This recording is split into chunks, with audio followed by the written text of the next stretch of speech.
ଆପଣଙ୍କ ହାତରେ ଅଛି କି ଏହି ରେଖା ଜାଣି ନିଅନ୍ତୁ ନଚେତ୍ ମିଳିପାରେ ଆପଣଙ୍କୁ ଧୋକା। ଜଣେ ବ୍ୟକ୍ତିଙ୍କ ପାପୁଲିରେ ଅନେକ ପ୍ରକାର ରେଖା ରହିଥାଏ। ଏହି ଧାଡ଼ିଗୁଡ଼ିକ ଧନ, ବୟସ, ସମ୍ମାନ, ଚାକିରି ପରି ବ୍ୟକ୍ତିଙ୍କ ଜୀବନ ସହିତ ଜଡ଼ିତ ସମସ୍ତ ଜିନିଷ ଦର୍ଶାଏ। ଆଜି ଆମେ ହୃଦୟ ରେଖା ବିଷୟରେ ଆଲୋଚନା କରିବା। ଜଣେ ବ୍ୟକ୍ତିଙ୍କ ଜୀବନରେ ହୃଦୟ ରେଖା ବହୁତ ସୂଚାଇଥାଏ।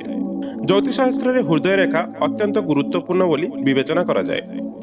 କୁହାଯାଏ ଯେ ଏହି ରେଖାର ନାମ ଅନୁଯାୟୀ ଏହା ଜଣେ ବ୍ୟକ୍ତିର ହୃଦୟର ଅବସ୍ଥା ମଧ୍ୟ କହିଥାଏ। ଜଣେ ବ୍ୟକ୍ତି ତାଙ୍କର ପ୍ରେମ ପାଇବ କି ନାହିଁ ଏହା ହୃଦୟ ରେଖା ମାଧ୍ୟମରେ ମଧ୍ୟ ଜାଣିହେବ। ଏହା ସହିତ ଏହା ପିଲାଙ୍କ ବିଷୟରେ ମଧ୍ୟ ଜାଣେ। ଆସନ୍ତୁ ଜାଣିବା ହୃଦୟ ରେଖା ବିଷୟରେ।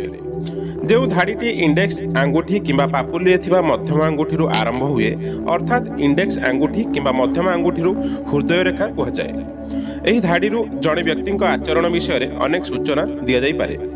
ଏହି ରେଖା ବ୍ୟକ୍ତିର ଭାବନା ସହିତ ଜଡ଼ିତ। ଯଦି ଆପଣ ବ୍ୟକ୍ତିର ପାପୁଲିରେ ଥିବା ହୃଦୟ ରେଖା ବୁଧ ପର୍ବତରୁ ଆରମ୍ଭ ହୁଏ ଏବଂ ବୃହସ୍ପତି ଏବଂ ଶନି ପର୍ବତ ମଧ୍ୟରେ ଆଙ୍ଗୁଠି ମିଳିତ ହୁଏ, ତେବେ ଏହା ସବୁଠାରୁ ସୁନ୍ଦର ହୃଦୟ ରେଖା ଭାବରେ ବିବେଚନା କରାଯାଏ। ସୂଚନା ଅନୁଯାୟୀ ଏହିପରି ଲୋକମାନେ ପ୍ରକୃତ ପ୍ରେମୀ ବୋଲି ପ୍ରମାଣ କରନ୍ତି। ଏହି ଲୋକମାନେ ଛୋଟ ଜିନିଷକୁ ଅଣଦେଖା କରନ୍ତି ଏବଂ ସମ୍ପର୍କକୁ ଗୁରୁତ୍ୱ ଦିଅନ୍ତି। ଏହି ଲୋକମାନେ ବହୁତ ଭାବପ୍ରବଣ ଏବଂ ସମସ୍ତଙ୍କର ଯତ୍ନ ନିଅନ୍ତି। ହସ୍ତରେଖା ଶାସ୍ତ୍ର ଅନୁଯାୟୀ ଯଦି ହୃଦୟ ରେଖା ଲାଲ ଏବଂ ଗଭୀର, ତେବେ ଏହିପରି ଲୋକମାନେ ପ୍ରକୃତିର ଶୀଘ୍ର ଅଟନ୍ତି।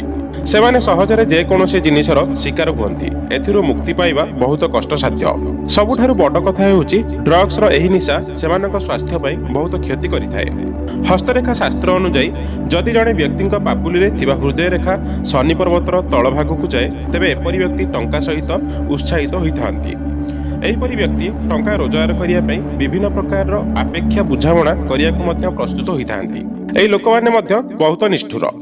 ଯଦି ହୃଦୟ ରେଖା ବୁଧ ଗ୍ରହରୁ ସିଧା ଗୁରୁ ପର୍ବତକୁ ଯାଉଛି, ତେବେ ଏପରି ବ୍ୟକ୍ତି ସ୍ପଷ୍ଟ ଏବଂ ଜ୍ଞାନମାନ। ହସ୍ତରେଖା ଶାସ୍ତ୍ର ଅନୁଯାୟୀ ଏହିପରି ବ୍ୟକ୍ତିମାନେ ଶୃଙ୍ଖଳିତ ଏବଂ ଅନ୍ୟମାନଙ୍କୁ ମଧ୍ୟ ଅନୁଶାସନ କରିବାକୁ ପସନ୍ଦ କରନ୍ତି। ଶୃଙ୍ଖଳିତ ହୋଇ ଏହି ଲୋକମାନେ ଦକ୍ଷ ପରିଚାଳକ ଅଟନ୍ତି।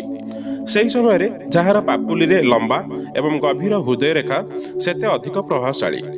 ସେହି ଲୋକମାନଙ୍କର ଯାହାର ହୃଦୟ ରେଖା ଗଭୀର ଏବଂ ସ୍ୱଚ୍ଛ, ସେମାନେ ସେବା ଏବଂ ଆତିଥ୍ୟ କରିବାରେ ବିଶ୍ୱାସ କରନ୍ତି। ଏହି ଲୋକମାନେ ମଧ୍ୟ ଭାବପ୍ରବଣ ଭାବରେ ବହୁତ ଶକ୍ତିଶାଳୀ। ହସ୍ତରେଖା ଶାସ୍ତ୍ର ଅନୁଯାୟୀ ହୃଦୟ ରେଖା ମଝିରେ ଯଦି କେଉଁଠି ବିଚ୍ଛିନ୍ନ ଥାଏ, ତେବେ ଏହି ଲୋକମାନେ ବାରମ୍ବାର ପ୍ରେମରେ ପଡ଼ନ୍ତି। ଆଉ ଏହି ଲୋକମାନଙ୍କର ବ୍ରେକଅପ୍ ମଧ୍ୟ ହୁଏ। ଆଜିର କାର୍ଯ୍ୟକ୍ରମ ଆପଣମାନଙ୍କୁ ଯଦି ଭଲ ଲାଗିଥାଏ ପ୍ଲିଜ୍ ଲାଇକ୍ ଆଣ୍ଡ ସବସ୍କ୍ରାଇବ୍ କରିବେ ଏବଂ ପାଖରେ ଥିବା ବେଲ୍ ଆଇକନ୍ ଉପରେ କ୍ଲିକ୍ କରିନେବେ। ଏହା ଫଳରେ ଆମର ପରବର୍ତ୍ତୀ ଭିଡ଼ିଓ ଆପଣ ସର୍ବପ୍ରଥମେ ଦେଖିପାରିବେ। ନମସ୍କାର।